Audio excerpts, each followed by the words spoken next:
आज हम लोग प्रोटीन के बारे में पढ़ेंगे।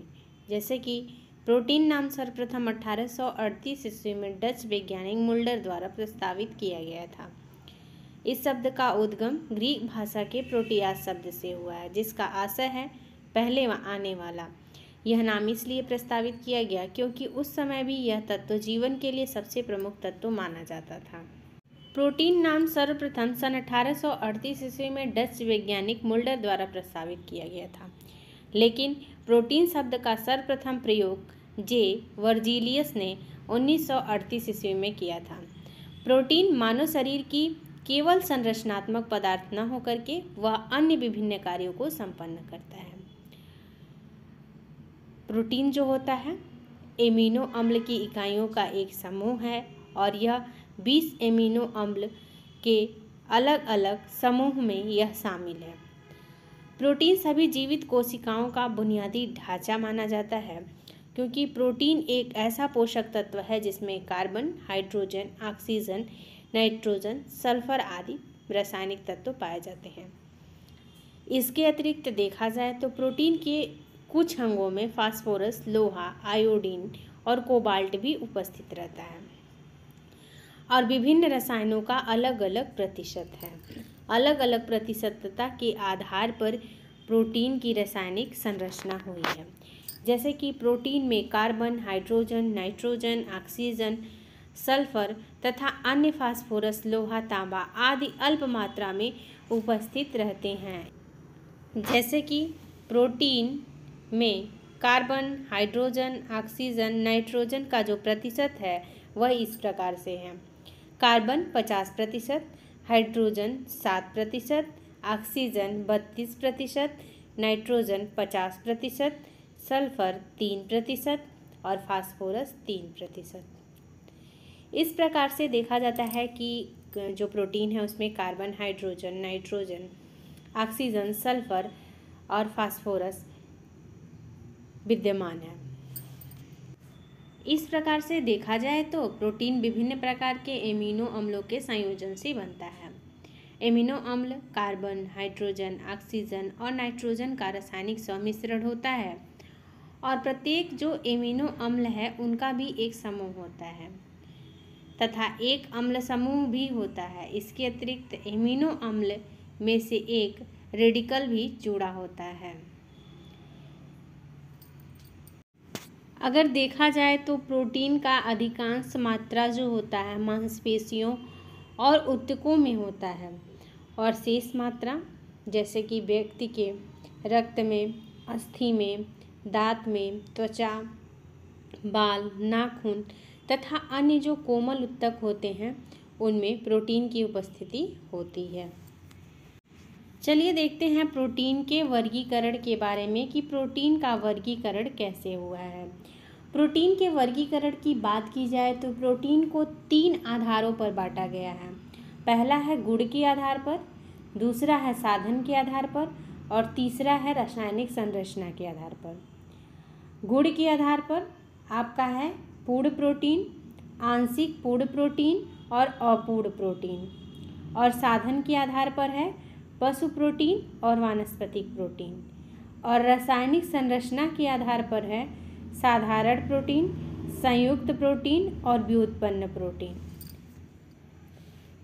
इस प्रकार से हम देखें कि प्रोटीन का वर्गीकरण 3 आधार पर किया है, गुण के आधार पर, साधन के आधार पर और रासायनिक संरचना के आधार पर। तो गुण के आधार पर आपकी 3 हैं जिसमें पूर्ण प्रोटीन, आंशिक अपूर्ण प्रोटीन और अपूर्ण प्रोटीन है, और साधन के आधार पर 2 है, पशु प्रोटीन और वानस्पतिक प्रोटीन। रासायनिक संरचना के आधार पर कई हैं जिसमें साधारण प्रोटीन में कई हैं और संयुक्त प्रोटीन में अलग अलग प्रकार के हैं और व्युत्पन्न प्रोटीन में भी अलग अलग प्रकार के हैं। तो चलिए जानते हैं कि रासायनिक संरचना के आधार पर साधारण जो प्रोटीन है वह कैसे बांटा गया है। जैसे कि साधारण प्रोटीन में एल्ब्यूमिन्स, ग्लोब्यूलिन्स, ग्लूटेलिन्स, प्रोलामिन्स और एल्ब्यूमिनाइड्स होता है, और संयुक्त प्रोटीन में न्यूक्लियोप्रोटीन, ग्लाइकोप्रोटीन, फास्फोप्रोटीन, हीमोग्लोबिन और लेसिथोप्रोटीन। अगला है व्युत्पन्न प्रोटीन। इसमें है पेप्टोन, पेप्टाइड, हिस्टोन्स, प्रोटेमिन्स, मेटाप्रोटीन और जमे हुए प्रोटीन। इस प्रकार से देखा जाए तो प्रोटीन का वर्गीकरण 3 आधार पर हुआ है और उसके भी अलग अलग प्रोटीन्स हैं। जैसे कि देखने से यह पता चलता है कि प्रोटीन जो है एमिनो अम्लों के संयोग से बना हुआ है और इसके वर्गीकरण अलग अलग आधारों पर किए गए हैं, जिनमें अलग अलग प्रकार के प्रोटीन अलग अलग पोषक तत्वों में पाए जाते हैं। जैसे कि आपके पशु प्रोटीन है, वो पशु जगत से प्राप्त प्रोटीन से पाए जाते हैं, जैसे कि मांस, मछली, अंडा, ये सब। और फिर आता है वानस्पतिक प्रोटीन। वानस्पतिक प्रोटीन में आप देखते हैं जैसे कि दाल और बहुत सारे ऐसे दलहन वाले भोज्य पदार्थ पाए जाते हैं जो कि प्रोटीन के ही सोर्स हैं। तो चलिए आगे देखते हैं कि मानव शरीर में प्रोटीन के कार्य क्या होते हैं। मानव शरीर में प्रोटीन के बहुत सारे कार्य होते हैं, जैसे कि शरीर का निर्माण करना, शरीर के टूट फूट की मरम्मत करना, चोट लगने पर होने वाले रक्त के प्रवाह को रोकना आदि। तो चलिए जानते हैं कि पहला जो है शरीर का निर्माण करना, ये कैसे निर्माण करता है। जैसे कि आप सभी जानते हैं कि हमारे शरीर के लिए प्रोटीन अत्यंत ही आवश्यक है और जो हमारे बाल, नाखून, त्वचा और अंतःस्रावी ग्रंथियाँ, मांसपेशियाँ, अस्थियाँ हैं, इसमें प्रोटीन की उपस्थिति रहती है। पित्त रस और मूत्र के अतिरिक्त शरीर के सभी द्रवों में प्रोटीन पाया ही पाया जाता है। यहाँ तक कि शरीर की जो नन्ही नन्ही कोशिकाएं, सेल्स हैं, उसमें भी प्रोटीन ही रहता है, वह प्रोटीन की ही बनी होती हैं।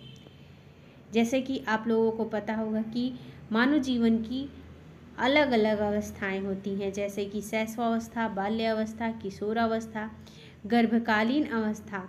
इन सारी अवस्थाओं में शारीरिक वृद्धि और विकास बहुत तेज़ी से होता है और तेज़ी से होता तो है, लेकिन इनके लिए क्या आवश्यक होता है? पोषक तत्व आवश्यक होता है, जिसमें प्रोटीन सर्वाधिक मात्रा में आवश्यक होता है। इसलिए प्रोटीन को अपने भोज्य पदार्थों में जरूर सम्मिलित करना चाहिए। दूसरा है शरीर के टूट फूट की मरम्मत करना। देखिए, शरीर में जो नए ऊतक होते हैं उसमें हमेशा टूट फूट होती रहती है और इन टूट फूट की मरम्मत के लिए प्रोटीन अत्यंत आवश्यक है। अभी हमने बताया कि हम सभी के जो सेल्स होते हैं वह भी प्रोटीन के ही बने होते हैं और उनमें क्या होती है, निरंतर टूट फूट और नया निर्माण होता रहता है। जैसे कि किसी व्यक्ति को कोई चोट लग गया, जल गया या किसी प्रकार की दुर्घटना में उसकी जो कोशिकाएं हैं क्षतिग्रस्त हो गई, वह प्रोटीन के माध्यम से ही भरती हैं। इसलिए शरीर के लिए प्रोटीन अत्यंत आवश्यक है। अगला है चोट लगने पर होने वाले रक्त प्रवाह को रोकने में सहायक। रक्त की एक प्रोटीन जिसे फाइब्रिनोजन कहते हैं, चोट के समय जब रक्त स्राव होने लगता है तो यह जो फाइब्रिनोजन जो है वह क्या करता है, रक्त को रोकने में सहायक होता है। अगर यह रक्त में उपस्थित है तो रक्त क्या होता है, शीघ्रता से ही एक प्रकार का क्लॉटिंग कर लेता है और एक प्रकार का गुच्छा सा बन जाता है, जिससे कि रक्त का स्राव रिस करके नहीं होता है और चोट के स्थान पर एक जाल सा बन जाता है और वह रक्त के स्राव को रोकता है। इस प्रकार से मानव शरीर के लिए प्रोटीन अत्यंत ही आवश्यक है। अगला है रोगों से बचाव हेतु प्रतिरोधी पदार्थ का निर्माण करना। प्रोटीन केवल कोशिकाओं का निर्माण ही नहीं करता है, बल्कि वह विभिन्न प्रकार के रोगों से बचाव भी करता है। शरीर में कुछ प्रतिरोधी पदार्थ पाए जाते हैं जो प्रोटीन के ही बने होते हैं। ये पदार्थ जो होते हैं रोगों से लड़ने में सहायक होते हैं। अगला है पोषक तत्वों का संवहन।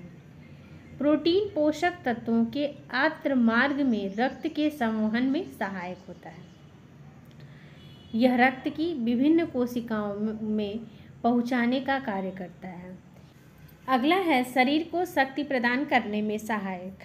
प्रोटीन की बात की जाए तो जैसे हमारे शरीर में प्रोटीन आवश्यक है, वैसे ही कार्बोज यानी कि कार्बोहाइड्रेट भी आवश्यक है। जो हम अपनी 2 वीडियो में कार्बोहाइड्रेट से संबंधित महत्वपूर्ण प्रश्नों को पढ़ चुके हैं। जैसे कि कार्बोहाइड्रेट शरीर के लिए तो आवश्यक है, जब यह ऊर्जा नहीं दे पाता है तो ऐसी स्थिति में जो प्रोटीन होता है वही ऊर्जा देता है, क्योंकि ऐसी स्थिति में यह अपना मुख्य कार्य, जो इसका मुख्य कार्य है शरीर का निर्माण करना, वह क्या करता है, उसको छोड़ करके और शरीर को क्या करता है, ऊर्जा देने लगता है। और यह ऊर्जा नाइट्रोजन यूरिया के रूप में मूत्र द्वारा शरीर से उत्सर्जित होता है। इस क्रिया में यकृत व गुर्दे का कार्य भी अधिक हो जाता है, यानी कि बढ़ जाता है, जिसके कारण वे विकार युक्त हो सकते हैं। अगला है प्रोटीन प्राप्ति के साधन या प्रोटीन प्राप्ति के स्रोत। प्रोटीन पादप तथा जंतु दोनों जगत से प्राप्त होते हैं।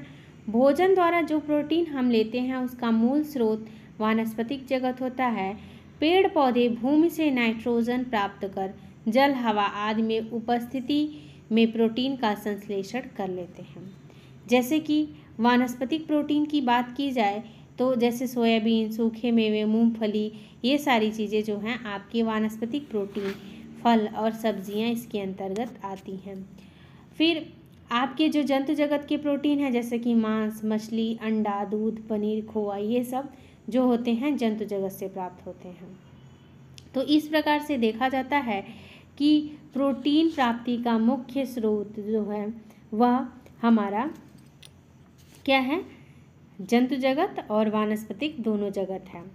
प्रोटीन की अधिकांश मात्रा जो है मांसपेशीय ऊतकों में पाई जाती हैं और शेष मात्रा जो है रक्त, अस्थियां, दांत, त्वचा, बाल, नाखून तथा अन्य कोमल ऊतकों में पाई जाती हैं।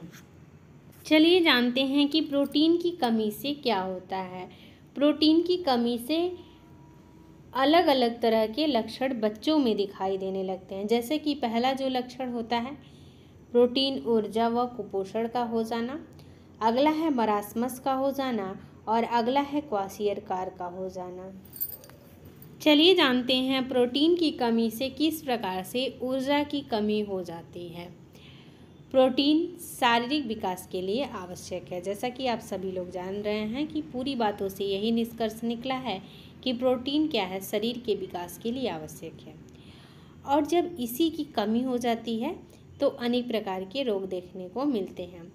जैसे कि प्रोटीन, कैलोरी और कुपोषण भारत जैसे अविकसित तथा पिछड़े देशों में एक सामान्य समस्या है। प्रतिवर्ष देखा जाए तो हजारों बच्चे इस कुपोषण के शिकार होते हैं।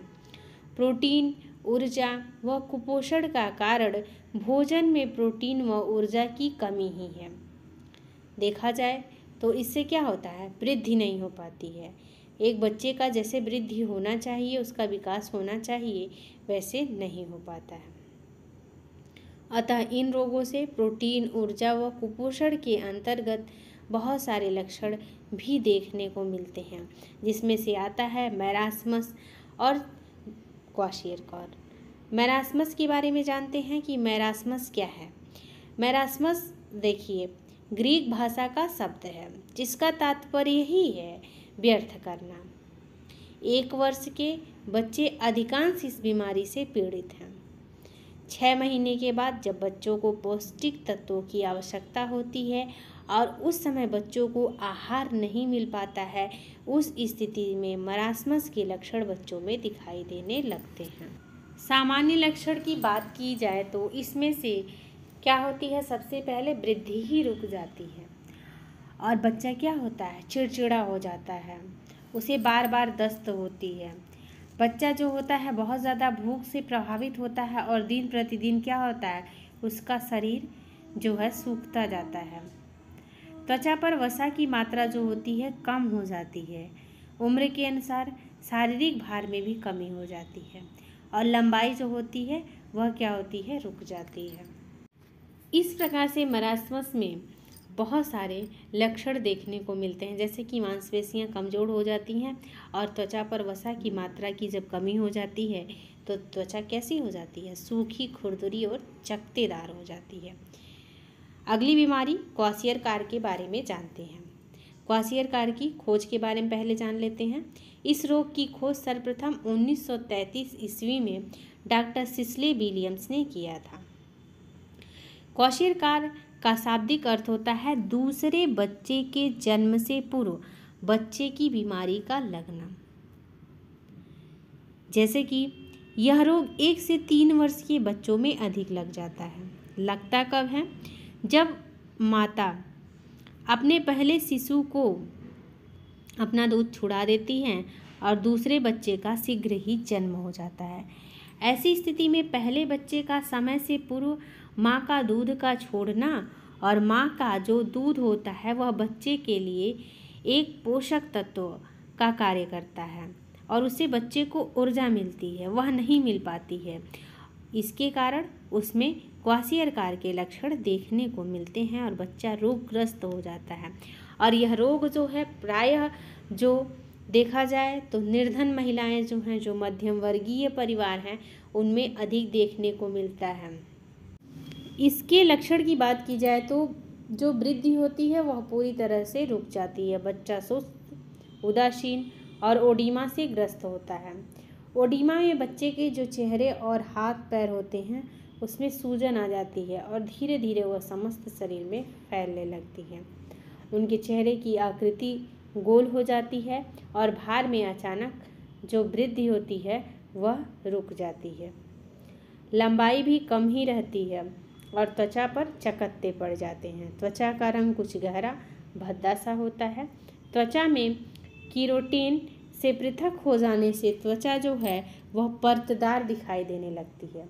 त्वचा पर चटकन पड़ जाती है। यह प्रभाव जो होता है धीरे धीरे शरीर में हर जगह फैलने लगता है। पाचन तंत्र की बात की जाए तो बच्चे को डायरिया हो जाता है, जिससे कि यकृत जो होता है उनका प्रभावित होता है और बढ़ा हुआ दिखाई देने लगता है। मांसपेशियों की वृद्धि जो होती है वो भी रुक जाती है और जो ओठों के किनारे जो होते हैं वो कट फट जाते हैं। बाल पतले, कमजोर और रंगहीन हो जाते हैं। प्रोटीन की कमी से रक्त अल्पता हो जाता है और बच्चा क्या होता है, हमेशा चिड़चिड़ा सा रहता है, हमेशा वह बीमार रहता है। इस प्रकार से देखा गया कि मरासमस व क्वाशियरकार रोग भोजन में प्रोटीन की कमी से होता है। इसका उपचार प्रोटीन की पूर्ति को बढ़ा करके किया जा सकता है। जैसे कि जो व्यक्ति रोगी है, जो बच्चा रोगी है, उसे प्रोटीन युक्त भोज्य पदार्थ खाने को दिया जाए। भोजन में लोहे, विटामिन की मात्रा भी बढ़ा देनी चाहिए। भोजन में सेल्यूलोज की मात्रा नहीं लेनी चाहिए तथा यह जो रोग होता है ओडिमा की स्थिति में आ जाता है तो ऐसे रोगी को आहार में नमक की मात्रा भी बहुत कम या बंद कर देनी चाहिए। रोगी बच्चों को तरल आहार देना अधिक उपयुक्त होता है और भोजन में मांस, मछली, दूध आदि को शामिल करना चाहिए।